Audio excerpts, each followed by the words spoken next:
Silakan. Ya, kami sampaikan kepada teman-teman, terutama mungkin dari Mamasa, apa yang kira-kira ada permasalahan sebelum lanjut. Ya, dari Tucar. Terima kasih. Bang Barak ya, silakan Ya. Bang Barak. Ya. Ya, terima kasih. Assalamualaikum warahmatullahi wabarakatuh. Ya, Pak Asep dan kami hormati. Langsung saja Pak. Ini mengenai Permen nomor 6 2019 yang terbaru ya. Saya lihat itu di ketentuan lain-lain pasal 41 kalau tidak salah, bahwa ada bonus-bonus ya, bonus kredit bagi penghulu yang diberi tugas tambahan sebagai kepala sekitar 15%. Kemudian juga bagi yang bertugas di tipologi D1 ya ada bonusnya. Jadi perhitungannya seperti apa itu Pak Asep? Ya, seperti apa perhitungannya? Sementara seperti itu. Ya, oke, cukup. Saya dulu Pak ya. Ya, baik. Nah, ini bagaimana status penghulu yang mendapatkan tugas tambahan? Ini kan dulu ditunggu-tunggu ya.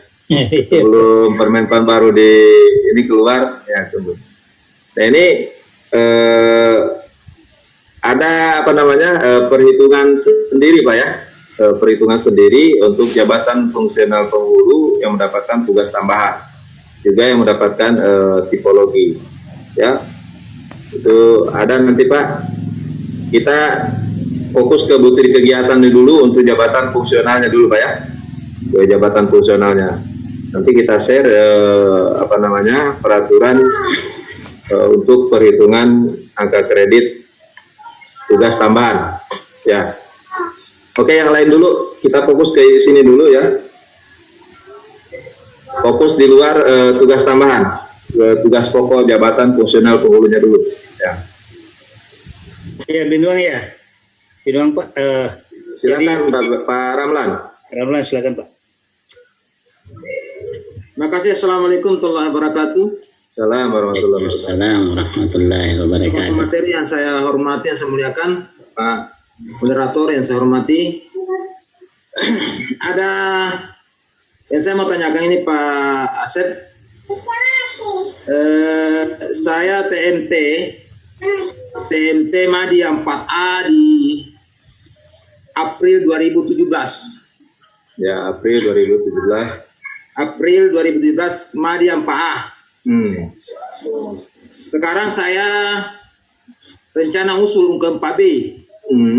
Tapi dibenturkan dengan peraturan Permenpan nomor 9 2019. Ya. Jadi apa yang saya harus ambil? Solusi apa yang saya harus ambil? Karena otomatis saya menghitung kredit dari Januari 2017 sampai sekarang. Nah, Permenpan keluar baru 2019. Apakah saya mengambil sampel Permenpanan 5 2005, 2017, 18 dengan 19, atau saya ambil otomatis, kalau saya ambil Permenpan 9 2019 otomatis angka kredit saya 2017, 18, 19 akan gugur dengan sendirinya Pak Asep. Itu bahagian dari solusi juga. Ya, baik Pak Ramlan ya. Tapi saya konfirmasi dulu ya. 4A-nya jabatan Madya 4A-nya tahun berapa Pak? April 2017. April 2017. Baik. Jadi gini, dari 2017 sampai dengan 2019 sebelum tanggal diterbitkannya Permenpan nomor 9 tahun 2019, kita masih menggunakan format Permenpan 62 tahun 2005. Siap. Ya. Nah, untuk 2019 sampai dengan tahun 2020, ya 2009 yang dimaksud itu adalah 2019 sejak Permenpan itu diberlakukan sampai dengan tahun 2020, ya itu menggunakan Permenpan baru nomor 9 tahun 2000. Itu akan paham Pak, tim penilai nanti akan paham ya. Oh, siap. Makanya di SKB itu Pak, di format SKB itu, di SKB 2 Menteri BKN dan Kemenag itu kan format pernyataan melaksanakan tugas, di atasnya ada tuh ya lampiran Permenpan nomor 92 tahun Ya, ada. 2005. Ada Ya, jadi di surat pernyataan melaksanakan tugasnya ditulis di situ, ya. Sehingga dia bisa membaca, oh ini kegiatan 2017 sampai 19 masih menggunakan Permenpan 62 2005. Nah, begitu 2019 sampai 2020, ya di sini tertulis juga di lampiran Permenpan nomor 9 tahun 2019. Jadi bisa dibedakan. Jadi oh ini penghitungan angka kreditnya adalah menggunakan Permenpan lama dan menggunakan Permenpan baru. Saya kira itu strateginya Pak. Ya, terima kasih Pak Asep. Terima Ya, kasih. terima kasih. Silakan. Ya. Saya ada lagi atau lanjut Pak? Karena teman-teman Saya lanjut dulu atau bisa lanjut lagi Pak nanti. lanjut lagi, baik. Nah, jadi itu tahap pertama Pak ya. Ya, karena teknik saja tidak cukup, maka kita perlu strategi. Nah, strategi tahap pertama tadi ya, kita paham bagaimana alur ya, mulai dari kita mengerjakan sesuatu sampai menjadi PAK atau dupak, ya dupak dan PAK. Itu langkah pertama. Sekarang langkah kedua, ya. Nah, ya. Kira ini sedikit penjelasan dari step 2 itu ya, penjelasan 1. Kemudian, nah berikutnya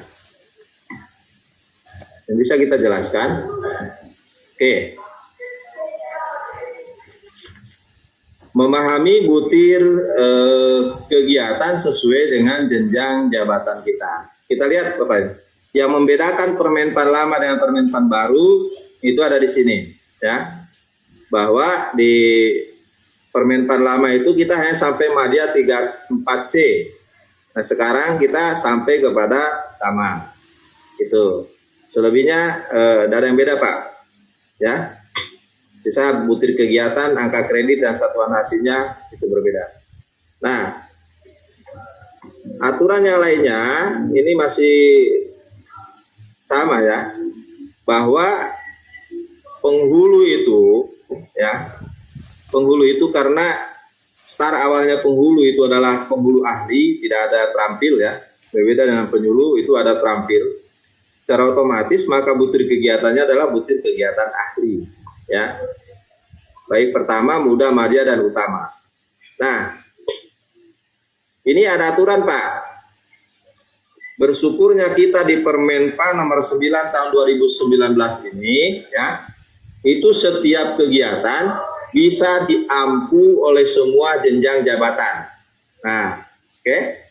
Jadi hampir semua butir kegiatan, satu butir kegiatan ini bisa diampu atau bisa dilaksanakan oleh semua jenjang jabatan dengan angka kredit yang berbeda. Itu. Kalau di Permenpan yang lama, ya, Permenpan 62 tahun 2005 itu, ya, itu satu kegiatan itu hanya diperuntukkan untuk satu jenjang jabatan. Kegiatan lainnya itu dilaksanakan oleh jenjang jabatan lainnya. Gitu. Itu banyak begitu di Permenpan 62 tahun 2005. Nah, di Permenpan 2019 ini, ya, itu satu kegiatan, butir kegiatan bisa dilakukan oleh semua jenjang jabatan. Ya, jadi tidak baku rebut lagi sekarang. Ya, hanya ada beberapa. Sekalipun ada beberapa di mana kegiatan itu hanya dilakukan oleh jenjang jabatan tertentu, ya. Misalnya hanya dilaksanakan oleh jenjang jabatan muda. Pertama tidak melakukan itu. Nah sekarang pertanyaannya Pak, saya di kecamatan saya itu penghulu yang ada baru penghulu pertama, gitu. Oke. Sementara ada kegiatan yang harus saya lakukan, tetapi di Permenpan itu kegiatan itu adalah kegiatannya penghulu muda. Nah, paham maksud saya Pak? Iya ya. Ya, Pak, di kecamatan saya itu penghulunya itu hanya penghulu pertama. Sementara ada kegiatan yang harus saya lakukan, tapi kegiatan itu kegiatannya penghulu muda. Nah, pertanyaan, bolehkah saya melaksanakan kegiatan penghulu muda tersebut sementara saya penghulu pertama? Ya, jawabannya boleh atau tidak? Boleh. Jawabannya boleh, tetap kita bisa melaksanakannya. Nah, Boleh. untuk kasus yang seperti ini, Bapak sekaliannya, kita melaksanakan kegiatan di atas jenjang jabatan kita, ya, angka kreditnya tetap dinilai, tetapi kita hanya mendapatkan nilai 80%. 80% dari mana? 80% dari angka kredit yang dicantumkan di dalam Permenpan. Contoh misalnya, kegiatan tersebut, ya, angka kreditnya 0,5. Dan kegiatan tersebut itu adalah kegiatan penghulu muda. Yang melaksanakan adalah penghulu pertama. Maka seorang penghulu pertama apabila melakukan kegiatan penghulu muda tersebut, maka nilainya bukan 0,5, Pak. Ya. 0,4 Kita kali 0,5 kali 80%. Berapa itu? 0,5 kali 80 ya Berapa itu? 40. Nah, itu kan dikurang 40 ya, berarti berapa? Jadi 0,5 dikali 80%. Itulah yang kita tulis dapatnya. Jadi tidak utuh 0,5 karena 0,5 itu miliknya penghulu muda. Nah, karena kita yang melaksanakan penghulu pertama dapat angka kredit tetapi bukan 0,5 ya. 80%-nya dari 0,5. 0,4. Bisa dipahami nih, Pak ya? Nah, Nah, begitu juga nanti kasusnya, Pak, saya ini penghulu muda, tetapi ada kegiatan yang saya lakukan, dan kegiatan itu penghulu madya. Di tempat saya belum ada penghulu madya. Baru saya penghulu muda yang paling tinggi. Nah, bagaimana caranya? Apakah dihitung kreditnya? Tetap dihitung, Pak. Ya.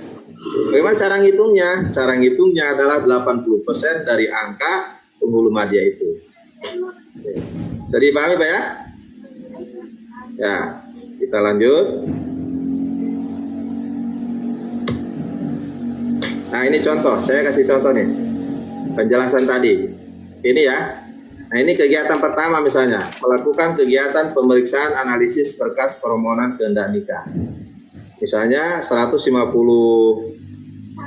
kegiatan ya. Artinya ada peristiwa ini 150 dalam 1 tahun ini, ya. Anda melakukan 1 tahun ini. Angka kreditnya 0,02. Jadi caranya ngitungnya 150 kali 0,02. Dapatnya 3. Ini memang pekerjaannya penghulu pertama. Nilainya utuh, ya. Tapi coba lihat ini di kegiatan yang kedua. Melakukan kegiatan pelayanan akad nikah atau rujuk terhadap pernikahan campuran. Ya. Anda lakukan 5 kali, ya. Ini yang melaksanakan, asumsinya adalah ini pelaksananya adalah penghulu pertama, Pak ya. Iya.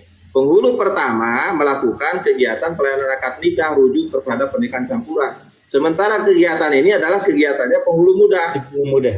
Nah, cara ngitungnya gimana? Cara ngitungnya ya 5 kali angka kreditnya 0,3. 5 kali 0,03 sama dengan 0,15. Ya. Karena kita penghulu pertama yang melaksanakan kegiatan penghulu muda ini, maka dikali 80%. Dapatnya berapa? 0,12. Oke. Jadi 0,15 ini milik penghulu muda, hanya karena penghulu muda tidak ada di tempat itu, terpaksa penghulu pertama yang melakukan kegiatan ini. Maka penghulu pertama mendapatkan angka kredit 0,12. Ya, sampai sini. Kalau ada yang belum jelas, ditanyakan dulu, Pak. Jelas ya? Jelas, Pak, jelas. Sisa membaca aturan aja, Pak, ini. Ya. Masing-masing. Baik. Ya. Ya, aturan itu kalau tidak dijelaskan bisa juga, Pak. Nah, ini 80% dari mana gitu. Oke, saya kira ini kita sudah sampaikan ya. Kemudian berikutnya adalah jangan lupa Bapak Ibu sekalian lampirkan bukti fisik setiap kegiatan sesuai satuan hasilnya, ya. Jadi ada sikap kreatif, ya. Sikap kreatif itu bisa merubah hasil kerja kepegawaian menjadi hal yang memiliki nilai angka kredit, ya. Jadi maksud nilai kepegawaian itu yang mana? Bapak mau memeriksa dokumen apa semua itu kan pekerjaan administrasi kepegawaian sebenarnya.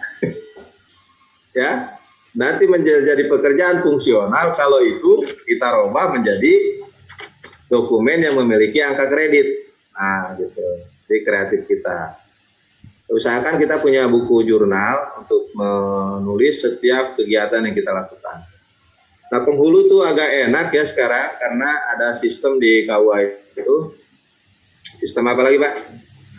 Setiap peristiwa itu diinput di SIMKA ya? Ya, sistem informasi kepenghuluan. Informasi kepenghuluan. Iya. Itu kan terekam semua kegiatan, Pak ya? Ya, sudah ada di situ secara. Nah, jadi enaknya kita bisa mengambil data dari sistem itu, ya, apa yang sudah kita lakukan. LKH. Ya LKH bisa. Nah, sisa kita mengumpulkan buktinya, apa yang sudah ditulis di sistem, ya kita siapkan buktinya, apa sih buktinya, ya. Oke. Nah, syarat Bapak Ibu sekalian untuk bisa mendapatkan angka kredit itu setiap kegiatan itu ada surat tugas, kemudian kalau itu dilaksanakan tim ada SK tim dan surat keterangan melaksanakan tugas. Nah, itu tolong diperhatikan ini ya. Dan berikutnya, nah ini penjelasan yang tadi ya. Dalam Permenpan ada 6 subunsur ya, ada subunsur pendidikan, pelayanan, pengembangan, pengelolaan di masa pengembangan. Nah, semua dari surat pernyataan yang ke-6 ini kita pindah nanti ke Komdupa ya. Oke. Nah, sekarang bagaimana cara menghitung ya?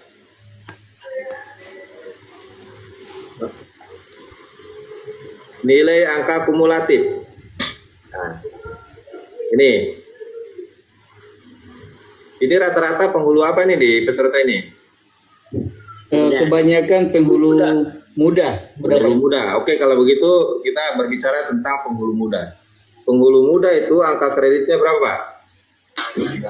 150 kan? 150 minimal. Sekarang coba kita lihat SK terakhir Anda, SK jabatan terakhir Anda ya.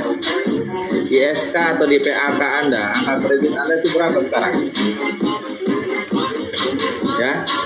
Contoh misalnya angka kredit terakhir Anda itu yang ada di PAK misalnya 162. Coba tolong catat. Nah, kita latihan ya. 162. Nah, dari 3A penghulu muda itu kan 3C ya. Anda penghulu muda 3C angka kredit minimal 150 dan Anda sudah punya angka kredit 162. Tolong tulis 162. Nah, untuk bisa naik jabatan penghulu muda 3D ya, maka angka kredit Anda harus nilai kumulatifnya sebanyak 200.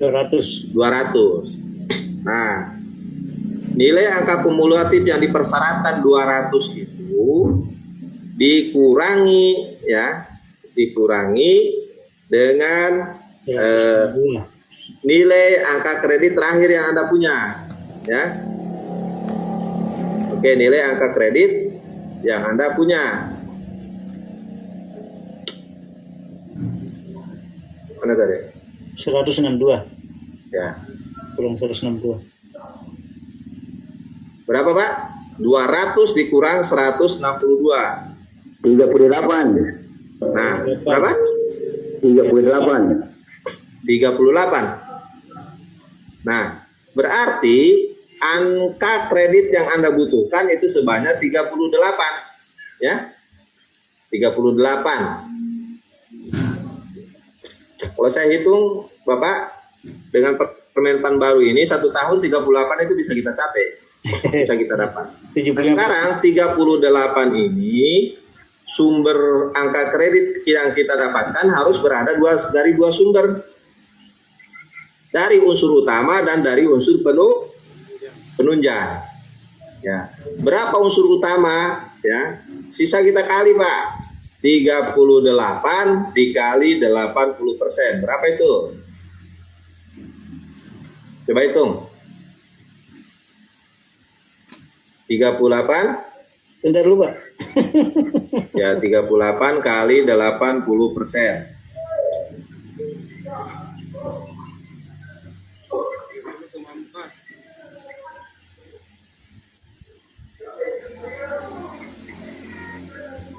Tiga 30,4.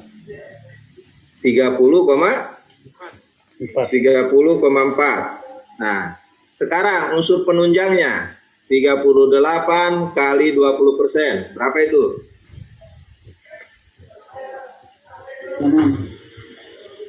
7,6. 7,6. 6. Nah, baik, tolong perhatikan di sini ya.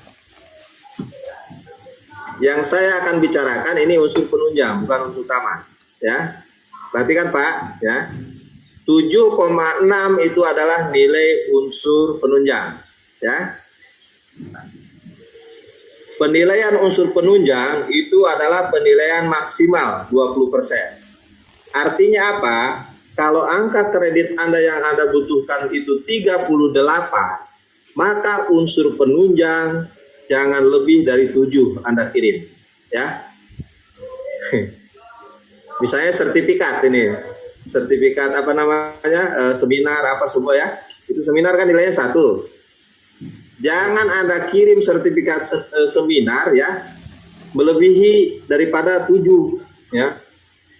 Kenapa? Lebih dari 7 maka itu hangus Pak, tidak dinilai, dianggap, karena penilaian maksimal itu adalah 20%. 20%. Jadi kalau nilai penunjang itu diperlukan 7,6 ya, berarti maksimal sertifikat atau semua dokumen penunjang itu hanya 8 ya. Misalnya sertifikat seminar, sertifikat prakarya, apakah yang semua nilainya 1 itu penunjang ya. Cukup 8 saja kita kirim.